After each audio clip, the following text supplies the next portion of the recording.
Welcome to Punta del Este. Punta del Este, a popular destination in Uruguay where sun-kissed beaches meet luxury escapes and irresistible South American charm. Let's explore together, starting with the famous Punta del Este port. Walking along the port here is a really nice and peaceful experience, even though it is a little bit windy today. And by a little bit, I mean I nearly got blown away about 10 minutes ago. What I'm really hoping to see though, despite the beauty of all these boats, is some sea lions. I saw on Google that they are present in this area, so I'm very much hoping to get lucky today. You know, sea lion wise. I don't think I've ever seen this many seagulls in my life. As it so happens, there's an event on today in the port of Punta del Este. It's called Clipper. It's where all of these sailboats line up and you can pay to go on it. But the point of all these sailboats is that they race all around the world.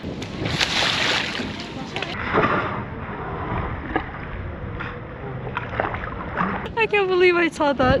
Ah, saw sea lion! And then I saw many more.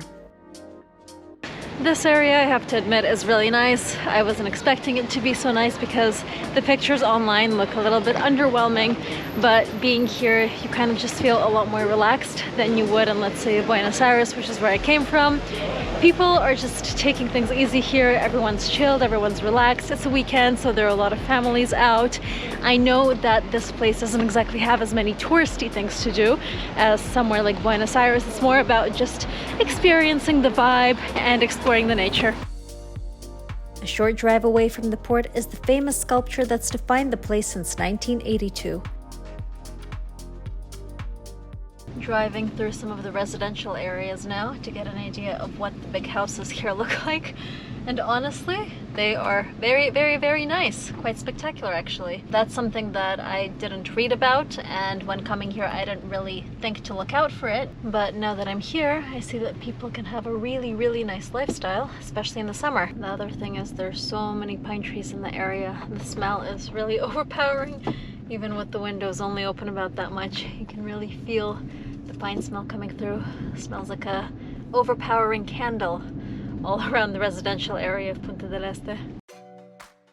And if you're in the mood for something totally out of the ordinary, another really fantastic thing to do in Uruguay is come to visit CasaPueblo. CasaPueblo looks like a house from a fairy tale, from a storybook, and it was built by Villaro, who is a famous Uruguayan artist. This was built in the 1960s as a tribute to his son who survived a plane crash, and it doesn't contain a single perfectly straight line.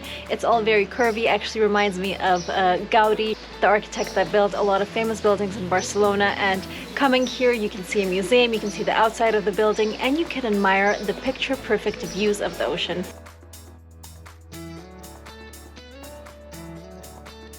The cat leads us to an actual cat. Now, what other museum do you see that in? whilst driving through, I was surprised to see nature in perfect harmony with tall, modern new builds that line the beach.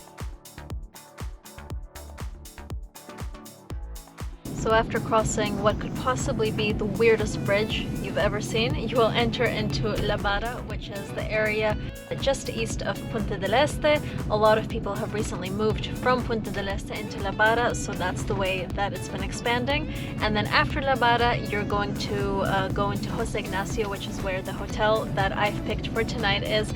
I'll show you around the hotel, and then I'll take you guys to dinner with me. Even though Jose Ignacio is considered to be the expansion of Punta del Este, it still feels slightly more quaint and quiet with an added hint of luxury everywhere you look. Just got to the hotel. I've picked this one just because it's so close to the beach and it's a really great location, and the design as well is pretty amazing.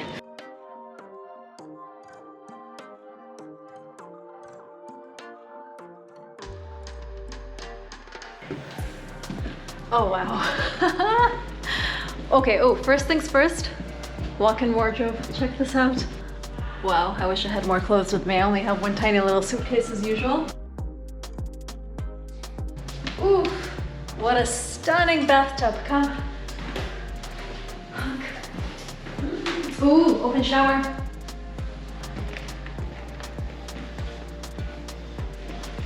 Super cool.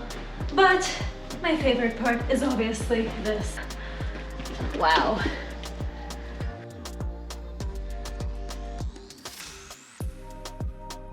Uruguay is my 50th country, and what a privilege it is to be able to admire it from a place like this. If you've been enjoying this video so far, please feel free to hit the subscribe button.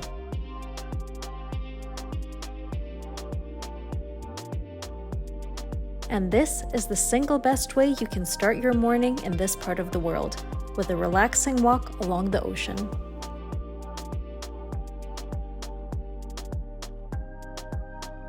Well, I slept really, really well. I don't know if you can hear me with the sound of the ocean in the background, but this morning I'm starting off with a little walk along the beach. It looks really, really beautiful. I think I got quite lucky with the weather because it wasn't meant to be this nice up until the forecast changed drastically this morning. I'm also quite liking all the boulders along the way, so it's not all flat like I imagined. There are some rocks that you can climb on, that you can sit on, maybe have a drink, have a rest if you've been running along the beach. Now it's pretty empty as it's low season, but in December and January it does get really crowded here. Did I say empty? I stand corrected.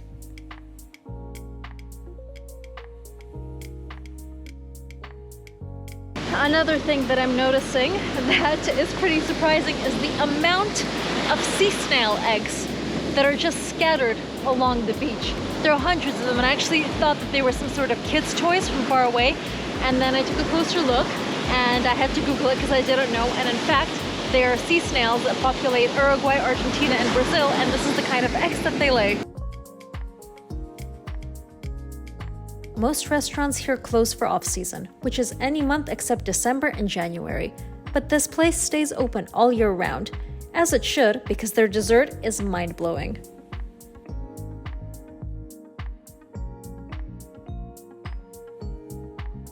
So when I told a local friend of mine that I'm coming to Uruguay, he said, you have to visit this outdoor art museum. And I said, okay. So I came here to check it out. Oh my gosh, they're stuck.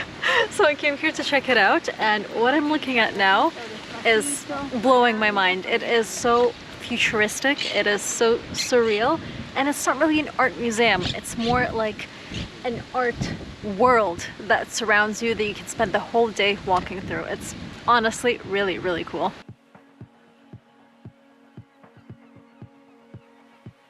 I love this art museum so much, and not only because of the art.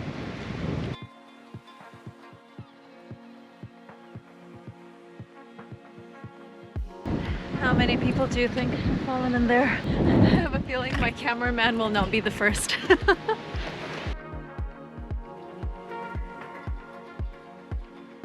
This is so beautiful. It's one of those things that just combines art with nature that you don't really see that often. Yes, there are sculpture gardens in the world, like yes, there are Japanese gardens, but this is on a whole different level.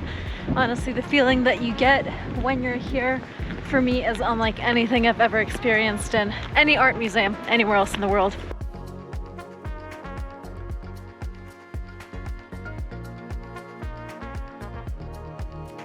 As the sun sets, it's time to make my way back to the ferry that'll bring me back to Buenos Aires in under 3 hours. And now that I've convinced you to come to Uruguay, make sure to watch this next video.